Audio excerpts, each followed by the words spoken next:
पार्थ पवार आणि सुनील तटकरे यांच्यामध्ये एक महत्त्वाची बैठक सुरू आहे। पक्षाच्या कार्यालयामध्ये पार्थ पवार आणि सुनील तटकरे या दोन महत्त्वाच्या राष्ट्रवादीच्या नेत्यांची बैठक सुरू आहे।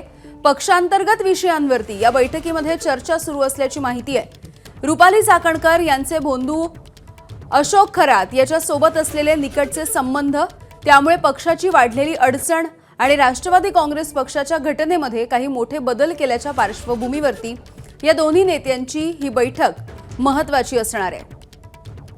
त्यामुळे या सगळ्या संदर्भात बैठकीत नेमकी काय चर्चा होते हे बघणं महत्त्वाचं आहे।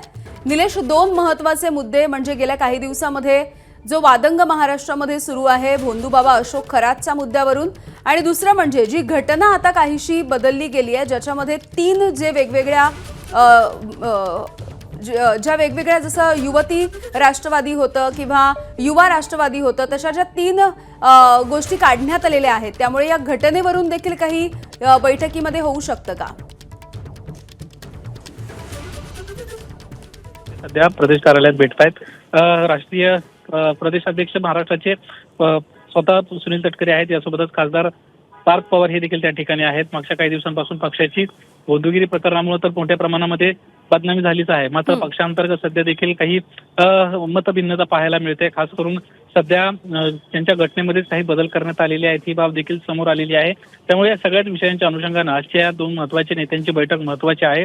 रात्री उशिरा देखील कोर कमिटीची एक बैठक पार पडली होती।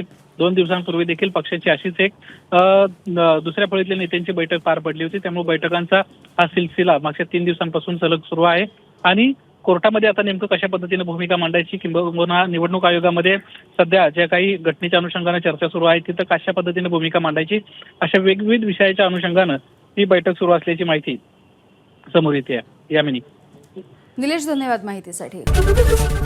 एबीपी माझा, उघडा डोळे बघा नीट।